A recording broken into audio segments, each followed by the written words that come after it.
Olá, bom dia amigos e amigas aqui do nosso canal Dica de hoje, vídeo de quarta-feira, aquele vídeo sem enrolação que a gente tenta trazer um ou dois pontos sobre alguma empresa e a gente coloca a caixinha lá no nosso Instagram, então não deixem de seguir a gente também no Dica de hoje tracinho 7.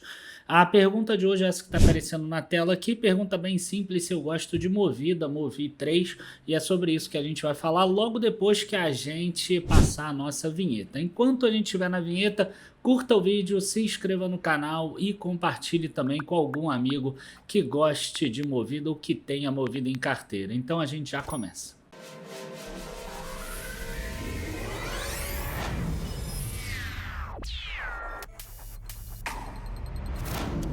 Bom, pessoal, a primeira coisa que eu acho que é importante a gente dizer é o seguinte quando a gente está falando de empresas de locação de veículo, que a empresa ela ganha dinheiro de duas formas.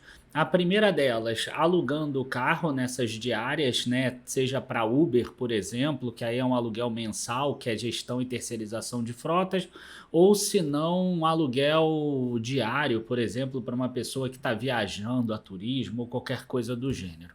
E a segunda forma seria com a venda desses carros seminovos. Então você pega esse seminovo, você revende, por exemplo, e você ganha um valor. Por quê? Porque essas empresas elas compram esses carros de montadoras por um valor muito mais barato, né? Elas têm um desconto entre 20% e 30%, porque elas compram na quantidade, e qualquer coisa que você compre no atacado acaba sendo mais barato. Então, qual é o grande racional da história?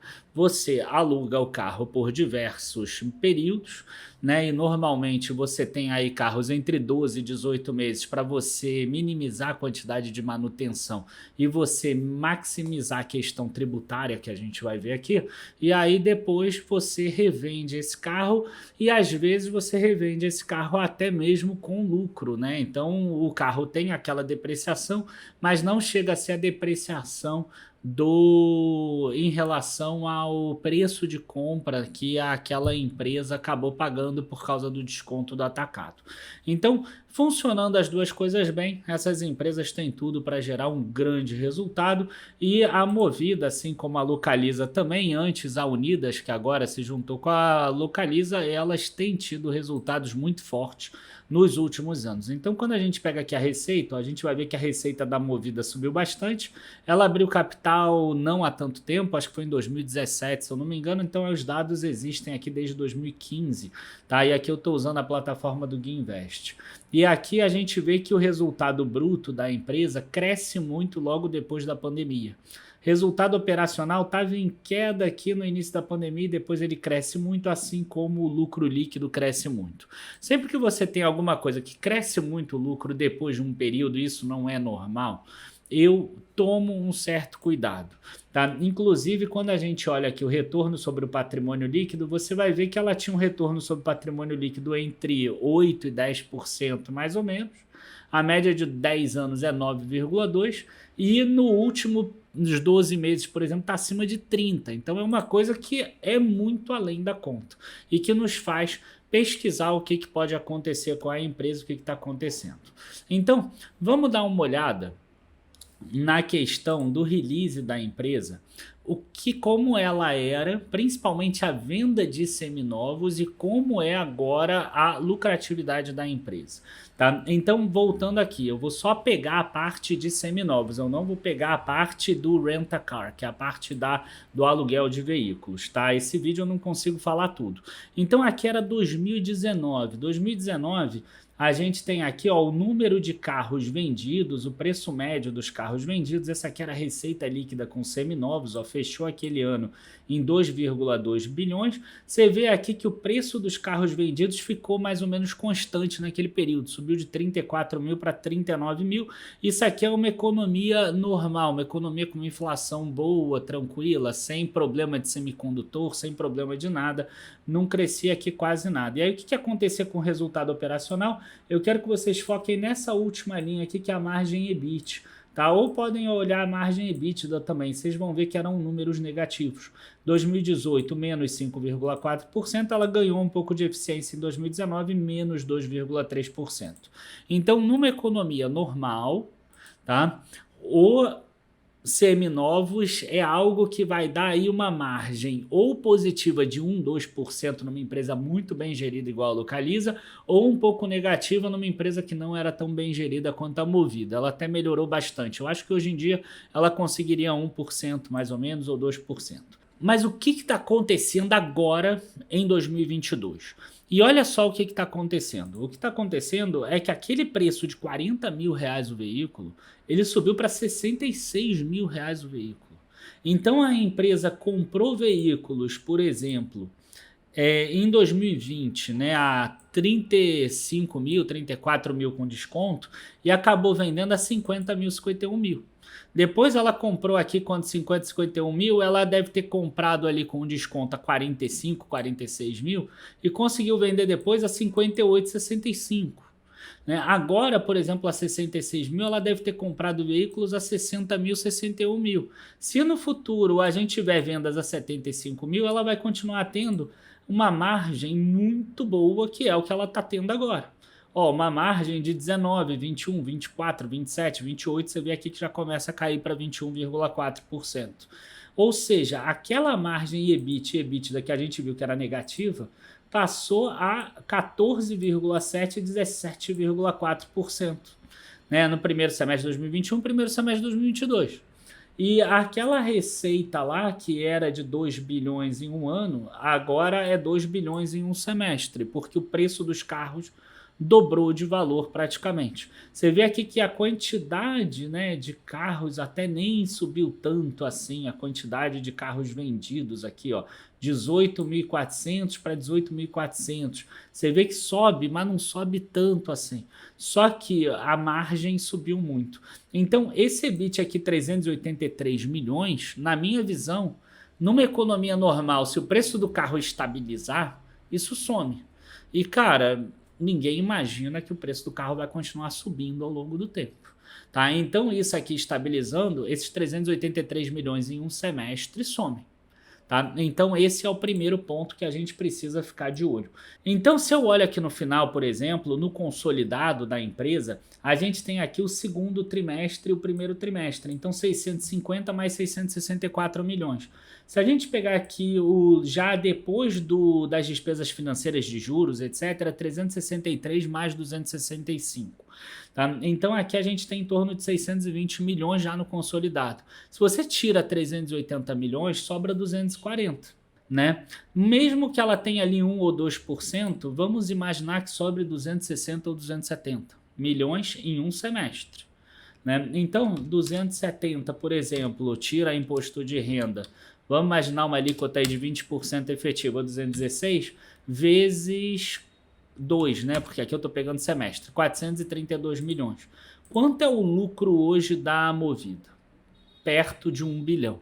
Então a gente está falando aqui de uma redução de lucro, se a economia ficar estável em termos de preço de carro, na minha visão, de uma queda aí de 50% a 55% do lucro atual da Movida. Tá? Então isso explica, por exemplo, porque que quando a gente olha aqui no raio-x do Guinvest, a gente vê um preço sobre lucro de 5,3 vezes. Se você tiver essa redução do lucro, esse preço sobre lucro hoje deve estar em torno de 11 vezes, 12 vezes mais ou menos. Mas não para por aí, queria eu que parasse por aí. Ainda tem 2 riscos adicionais que existem que eu quero aproveitar para mostrar para vocês. Tá? Um deles tem uma matéria muito boa do Trademap agora, né, de junho de 2022. Vocês sabem que o governo, qualquer que seja o governo, ele quer aumentar a tributação. Né? Eles querem, pelo menos, falar que eles querem modificar aqui, modificar ali, que não vai aumentar e etc.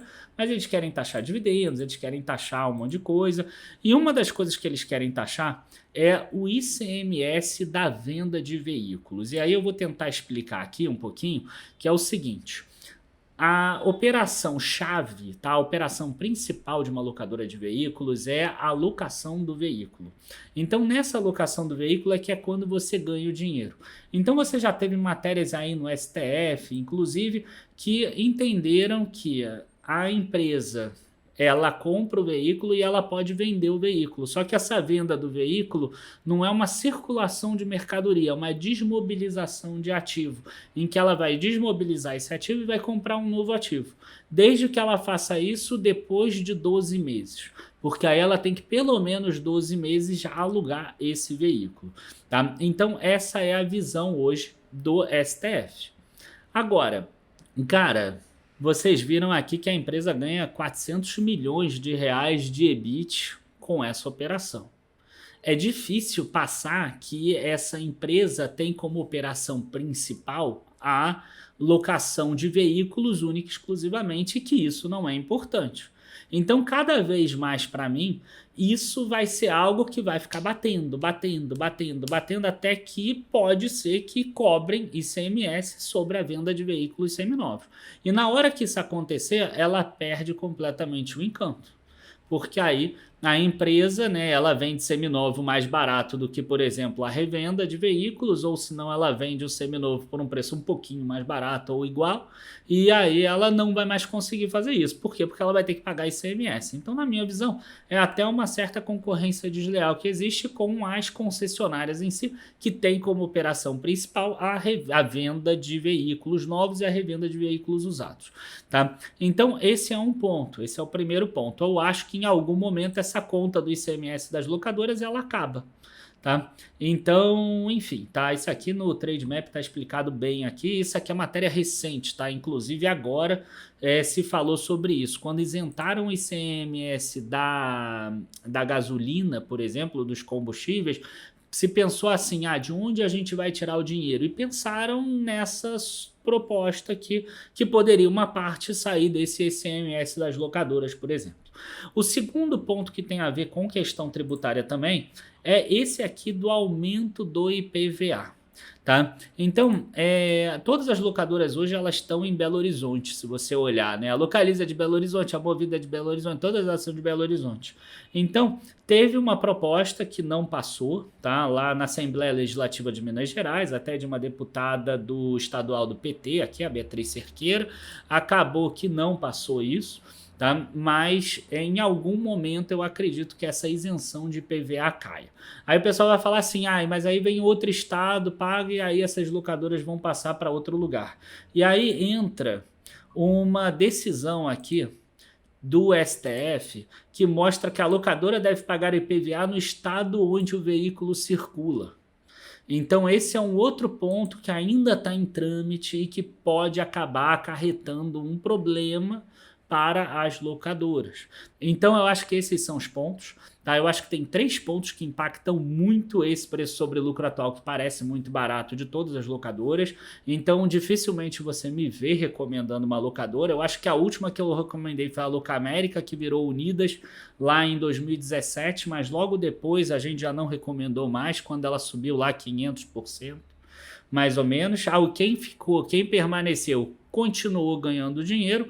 Por quê? Porque eu sempre vejo com algum receio essas questões tributárias de aumentar ICMS, aumentar IPVA, ou ainda a gente vê essa questão dos seminovos, o preço mesmo de mercado ficando estável e ela perdendo essa margem que ela acabou ganhando nos últimos períodos. Então, vai ser difícil eu acabar recomendando, porque eu vejo muito risco tributário que, se não acontecer, a empresa está baratíssima, ela está com preço sobre lucro de 5 vezes. Né? Se nada disso acontecer, se o preço do veículo continuar subindo, se continuar a questão do IPVA, se continuar essa farra do ICMS, cara, elas estão muito baratas. Só que o mercado acaba precificando um pouquinho disso. Não posso esquecer de falar para vocês que a gente vai ter um workshop na semana que vem, 18 a 22 de setembro, sobre fundos imobiliários. Não perca, espetacular o workshop, vai trazer muitas questões novas. Assim como eu estou trazendo essa questão aqui dessas locadoras de veículos, que é algo que o mercado não fala muito, nos fundos imobiliários a gente também busca essas questões que o mercado não fala muito, e que algumas delas depois acabam acontecendo e trazem aí ponto negativo, todo mundo fica esperando, meu Deus, e agora? O que acontece? São coisas que a gente, nossos assinantes, quem segue a gente, já sabia antecipadamente. Abraço, bons investimentos e até a próxima. Os links estão todos aqui na descrição do vídeo, vai estar aparecendo aqui também para você clicar e se inscrever no workshop. Até a próxima. Tchau, tchau, pessoal.